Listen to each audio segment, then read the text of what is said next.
Hello mga kabibig! Welcome back sa ating bagong YouTube channel. Ito ang pinakamaingay na YouTuber sa balat ng YouTube. Ako si Kabibig, maglabag-labag na tao with evidence. Naku po, grabe. Grabe ang pasabog ni Congressman Pulong Duterte laban kay Trillanes. Opo mga kabibig, si Trillanes pala nagpunta sa ICC.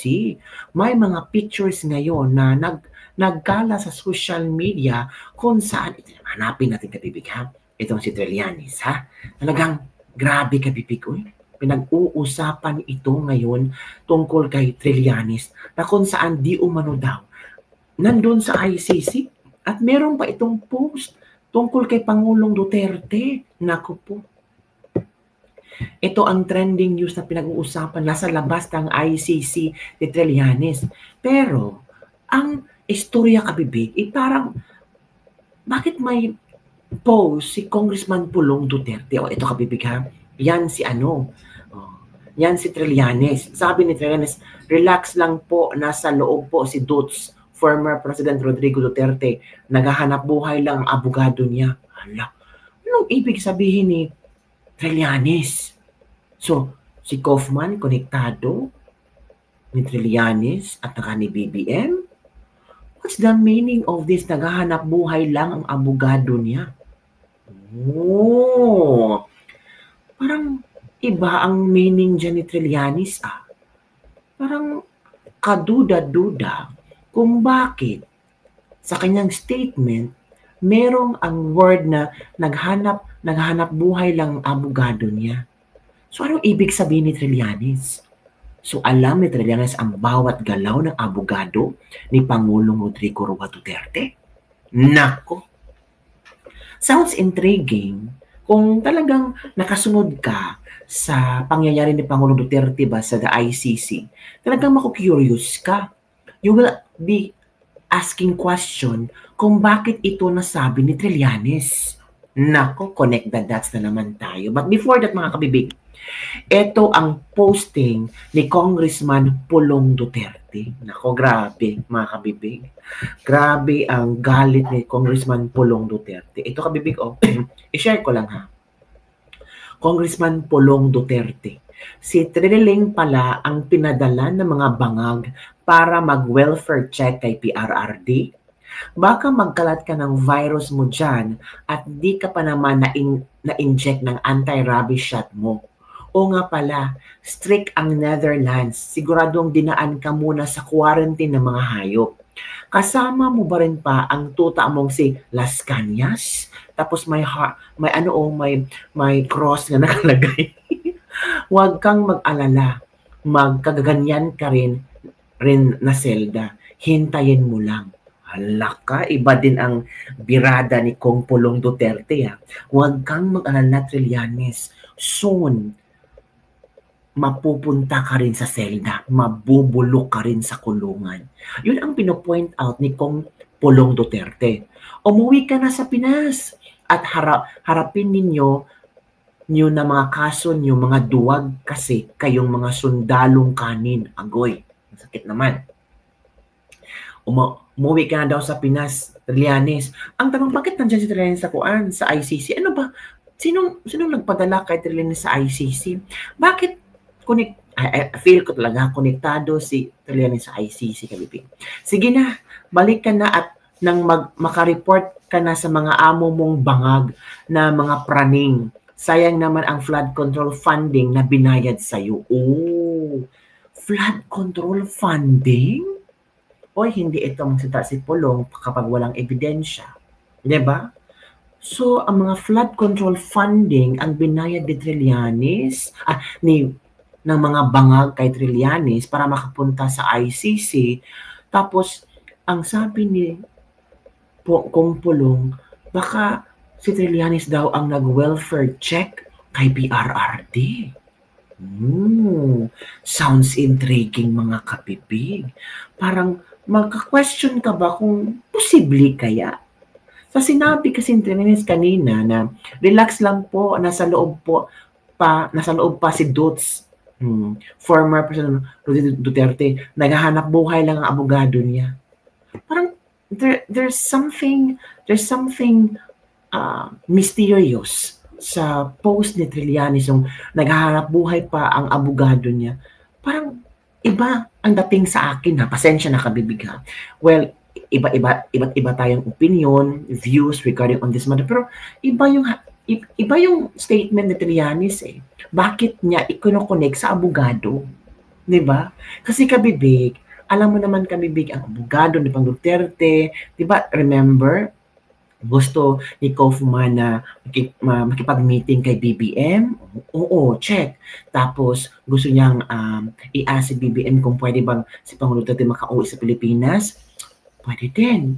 Pero curious lang talaga ako sa sinabi ni Trillanes kabibig. Pero mas exciting itong mga post ni Kong Pulong. Excited na umuwi ka na sa Pinas, harapin mo ang mga kaso mo. At don't worry, kung ano man ang nangyari sa ama ko, mararanasan mo rin yan soon. O, yan ha, yan ang pagkaintindi ko sa posting ni Pulong Duterte. Ako, grabe talaga si Pulong. Diba? Ang take nung kabibig ha, nagbigay na pala ng statement ang attorney ni Pangulong Duterte tungkol sa noong tawag dito, nung nangyari kay Pangulong Duterte. Sabi ni Atty. Kaufman kabibig na wala silang alam sa nangyari ni Pangulong Duterte na na-ospital pala to. Oo, nabugok ang ulo. Many times na daw ito nangyari kabibig. Diba? Many times. So it means parang sinikreto lang ng ICC ang nangyari kay Pangulong Duterte. Naku, grabe naman. The former president has reported to me a couple of incidents when he fell in his cell. As a result of one of these incidents, he lost consciousness and was evacuated to hospital where he was assessed for cranial and brain injury. None of this was reported either to the defense team or to the family in real time. Naku po mga kabibig. Parang ano ba, sana mabigyan ng hustisya ang pagkidnap nila kay Pangulong Duterte sa ICC. The former president is fatigued from his detention and physically incapacitated by various medical conditions afflicting a person of his advanced age. All of these conditions are now known to the Marcos administration. Kasi nga may welfare check, tapos sabi ni Pulong, baka si Trilling daw ang nag-welfare check. Nako, grabe talaga, no?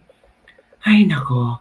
The court will rule on whether the president, who has been kept from the public eye since his surrender, may continue to be detained. So sana magbigay na rin ng action ng ICC kung still i-detain pa ba si Pangulong Duterte or i-release or ilabas na ang interim release.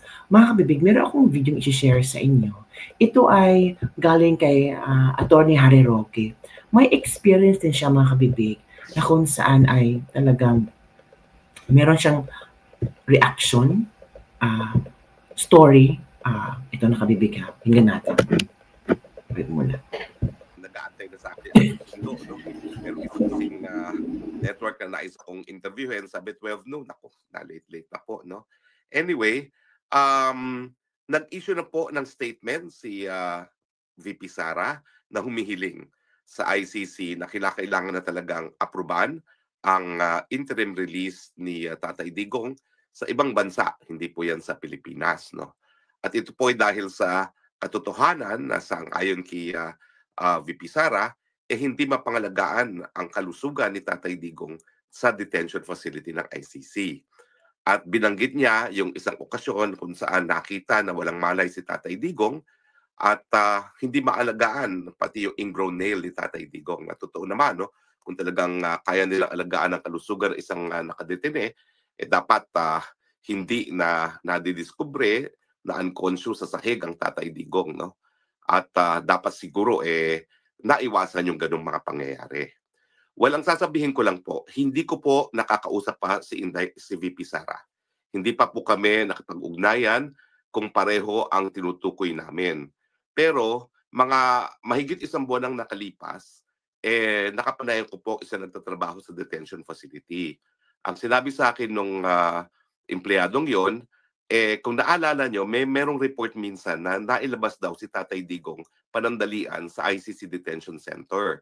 At ang dahilan daw ay routine check-up. Pero ang sabi sa akin ng empleyado, hindi daw routine check-up yon.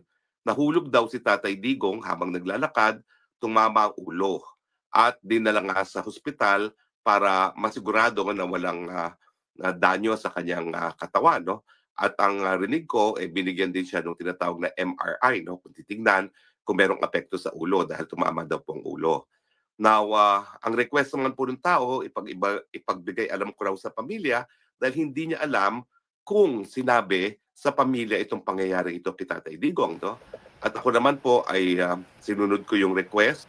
Naku, nagsinungaling pa lang ICC mga kabig. Buti na lang, no?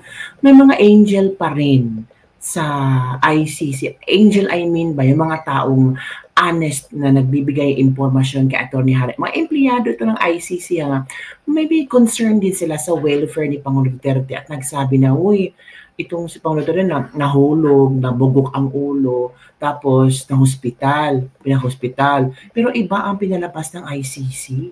Kaya sabi ng empleyado, kung pwede, sabi mo to sa pamilya kung alam ba ito ng pamilya. No. Pinarating ko po yung impormasyon na yan kay VP Sara. Hindi ko po alam kung ito yung impormasyon na sinasabi ngayon ni VP Sara. No?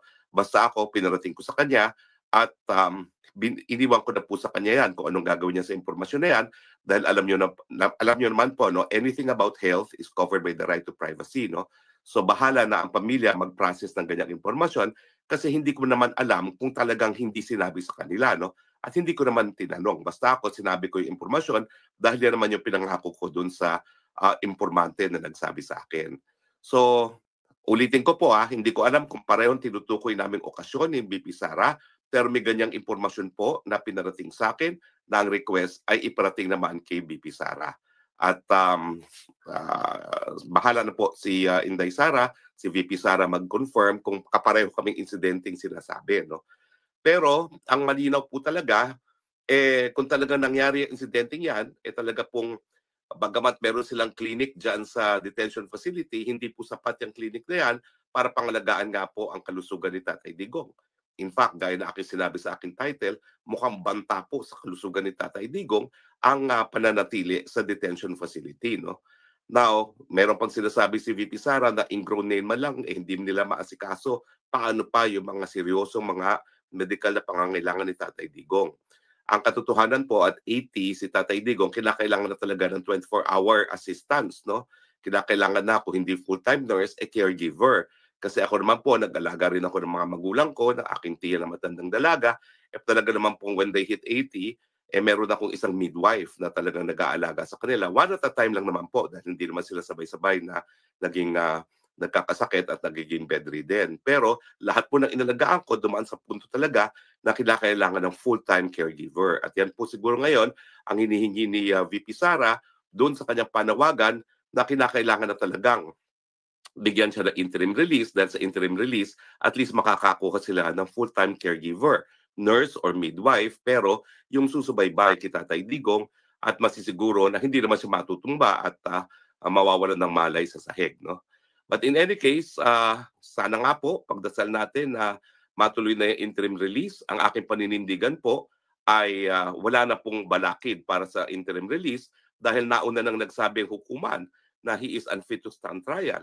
If he is already unfit to stand trial, ano pang gagawin niya sa kulungan? No? That would amount naman po to cruel and unusual punishment dahil siya ikukulong na hindi pa napapatunayang nagkakasala.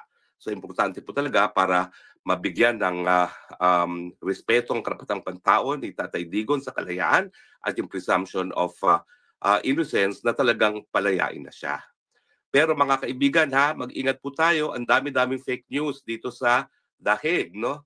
May fake news po na kumalat na di umano, ako daw po ay dahilan para magkawatak-watak ang mga Pilipino.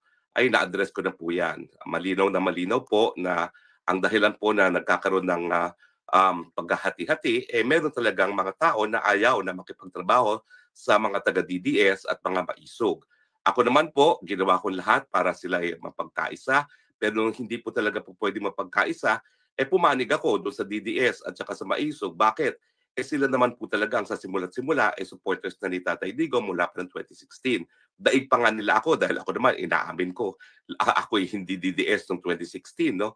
At sa tingin ko naman, unang-una, kakilala silang personal ni Tatay Digong. Pangalawa, dapat naman i-recognize natin yung kanilang naging papel sa pagkakahalal kay Tatay Digong na naging dahilan para napakita ni Tatay Digong na pwede talagang maglingkod sa taong bayan na hindi nagpapayaman. Di gaya ng nakikita natin ngayon dito sa flood control scandal na talagang mga mambabatas, pati ang presidente, ang House Speaker, talaga naman pong tinatrato na negosyo itong gobyerno. No? At ako naman po, kaya naman ako naging supporter ni Tatay Digong dahil nga doon sa nakita ko na katapatan niya at saka yung talagang pagiging honest ni Tatay Digong na hanggang sa huli, nakatira siya sa isang bahay kalapati na aking tinatawag. Na ako mismo ay hindi ko kakayanin yung gano'n. No? So anyway, nagpapasalamat ako dun sa isang celebrity na nag-apologize, nag-public apology. I think that makes her really a person to be respected, no, na umaamin sa pagkakamali. Pero siyempre medyo hilaw ata yung kanyang apology kasi inaabsulto niya yung mga ibang personalidad na nakita naman natin sa isang video na nagre-rehearse pa kung paano ipapakalat yung fake news tungkol sa akin. No? First time ko naman po nagsasalita tungkol sa akin sa laubin dito, no? Pero hindi naman ako pwedeng forever manahimik, no? Dahil kitang-kita naman po na bagamat inaabsulto niya ilang mga personalidad, merong rehearsal sila kung paano nila ako sisiraan sa entablado. Anyway, I leave that to you. I leave everything to God, but I appreciate the public apology, at least from the person na nagsalita sa entablado. Dami rin po itong kumakalat na fake news. Napalaya na po si Tatay Digong. Wala pa pong ganyang desisyon. Lahat po ng desisyon ay pinapublish po yan sa webpage ng ICC. So yun po kabibiig, nag-share si Atty. Harry Roque sa kanyang experience sa mga informante tungkol sa noon ay parang natumbas pang Duterte, pina-hospital, pero hindi pinaalam ng ICC sa pamilyang Duterte. Nako, parang magsisimula na yata ang war between Pulong and Trillanes. Nako po. So ano po yung reaction hindi dito? Don't forget to like, subscribe, and share this video. Bye everyone. See you next time.